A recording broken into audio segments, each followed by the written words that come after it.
Hello friends, my name is Ahmed. Welcome to NDT Quality YouTube channel.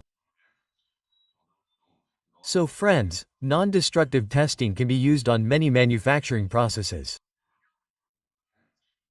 Like you use it on welding, which is a manufacturing process. Apart from that, you use it in casting. If it is a rolling product, you can do NDT in that too. You can also do NDT in forging. Apart from that, if there is extrusion in heat-treated part, then NDT is done in that too. Apart from that, I talked about the manufacturing stage. Apart from that, NDT is also done in service. In service means that when your part goes into service, if load comes on it or stress increases, then indication can be found in that too. So NDT is done at that time too. So in all these manufacturing processes, today we are going to see casting related NDT.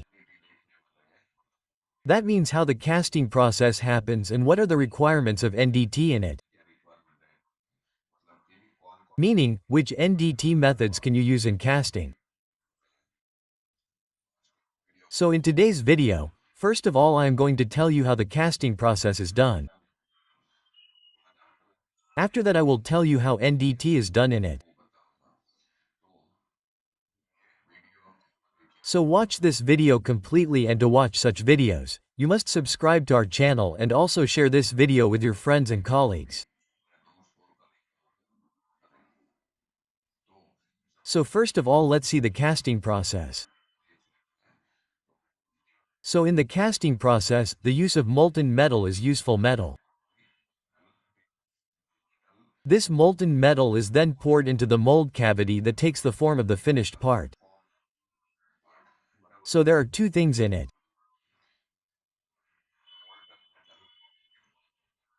First, your molten metal means that it is called molten material. After melting any material metal, that is, after molding, the material that is obtained is used and the mold is mostly used. Mostly this sand mold is used more. So it is poured in the mold. So look here, this is a type of casting setup. So sand is written here. This is a mold made of sand. So this is called mold.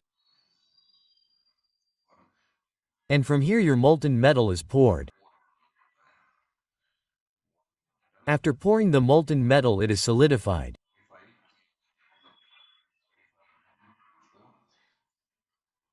Meaning it is kept till it solidifies, and after solidification this sand mold is removed, and this is your part. Here you will get your final part.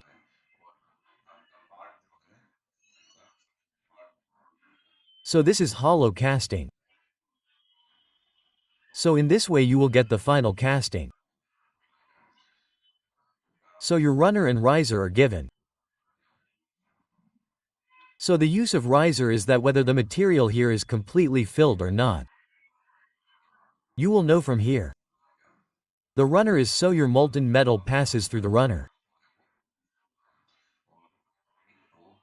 And finally it will go into the gate, and through the gate, your final part which is going to be made, there your molten metal will be poured. And this portion from here and this portion which is outside is also removed later by grinding or cutting. So your final part is this part.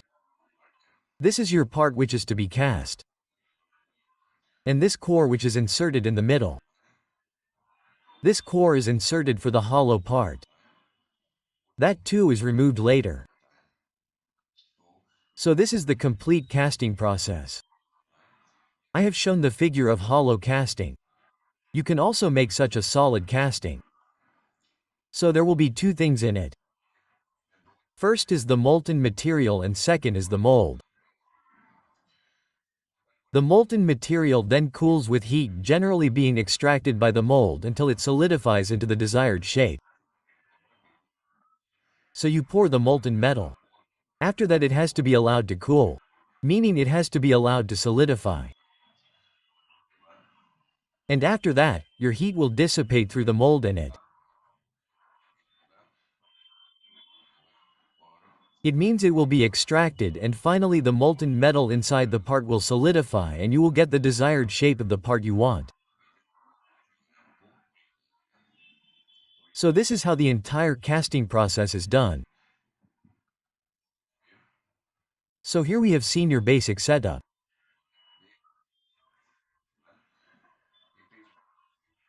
After that, it is the basic method of producing shape casting of all kinds of material in size from a fraction of an ounce up to many turns, are used directly with or without further shape processing for many items of manufacture.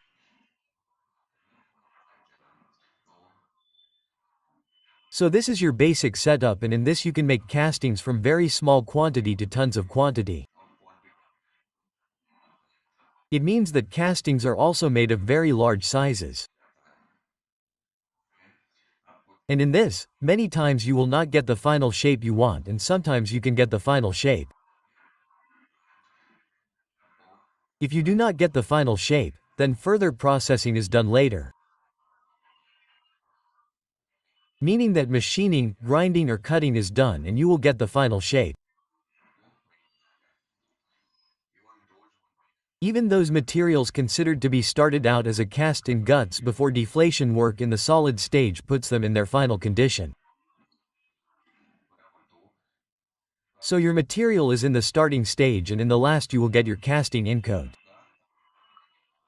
You can also do this process. So before deflation its casting is done, and later after casting you will get it in solid state. You will get the final condition in the solid stage.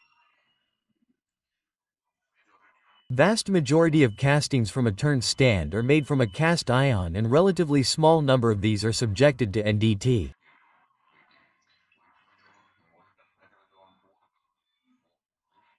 So the molten metal that we pour in this is mostly cast iron material, and we mold it, that is, after melting it, we pour it in the mold for final casting, and in this, NDT is used less.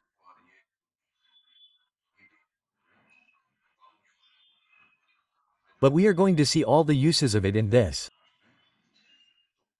So first of all, penetrant and magnetic particle testing should be done in order for surface examination. Radiographic and ultrasonic testing should be needed to detect internal discrepancies regardless of the material and type of casting. So you can do penetrant or magnetic particle testing for surface examination. But for that, you will have to smoothen your surface first. Because in casting, the surface of the part that you get mostly from sand casting is rough. So penetrant or magnetic particle is not directly possible in it. So you will have to smoothen it, whether you do machining or grinding. Apart from that, you can also do radiographic and ultrasonic testing. So whatever internal discrepancy is there, you will find it.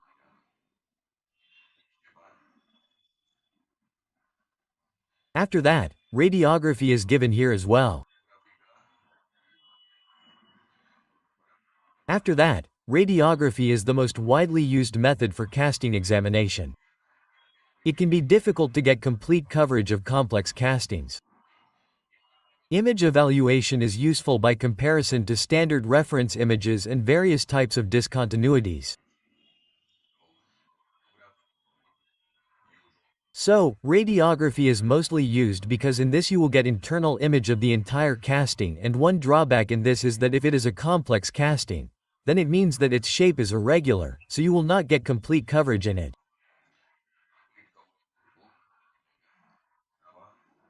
Apart from that, for image evaluation in this, you will also have to use standard reference images. Because in radiography you get a lot of indications. In welding, you will know that in total 10 or 15 indications are more. But if we talk about casting, then in radiography 60 to 70 types of indications are available. So for this you have to use reference standards many times. After that, ultrasonic techniques are difficult to use with some castings because of noise created by grain structure. The rough surfaces of many castings also can produce problems in transducer coupling. But ultrasonic testing is used extensively in the examination of critical coolant passages in turbine engine blades of major thickness. So, in UT techniques, if you know that the grain structure of your part is more, that is, if it is a part with large grain structure, then there is more scattering in UT in it. So, you cannot do UT in it. And in the casting process, mostly large grain structure is produced. So, due to that UT in it is difficult.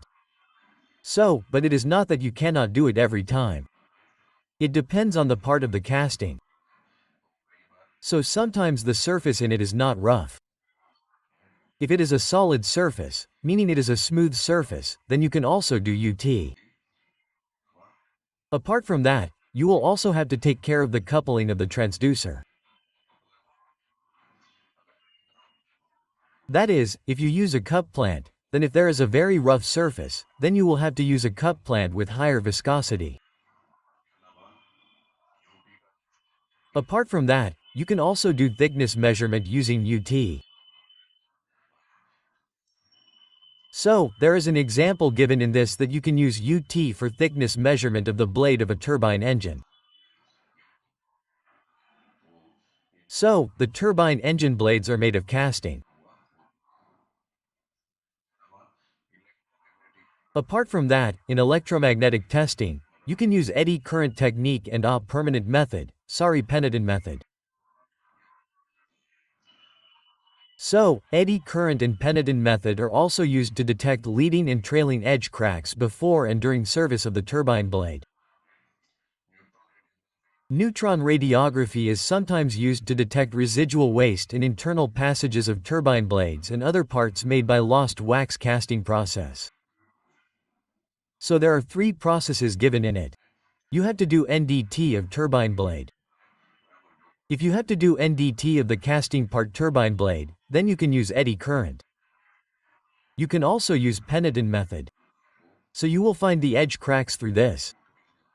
That means if there is a crack on the edge on almost the surface, then you will find it. Apart from that, you can use both these methods in service life also. After that, you can also do NDT in it by using neutron radiography technique. So what is neutron radiography technique? I will make a separate video on this. But for now, its short form is NR method. This is called neutron radiography method. So by using this, if there is any residual waste in your part, that is, if there is residual waste in the turbine blade or there is residual waste in the internal passage, then you can use NR. Apart from that, there is also the lost wax casting process. So in that too, if you have a part made of casting, then you can use neutron radiography in that too. So by using all these processes, that is, radiography penetration, ultrasonic magnetic particle, you can do NDT of the casting. So I hope you understood the video. If you have any doubt in this, then you can ask me in the comment box. Okay?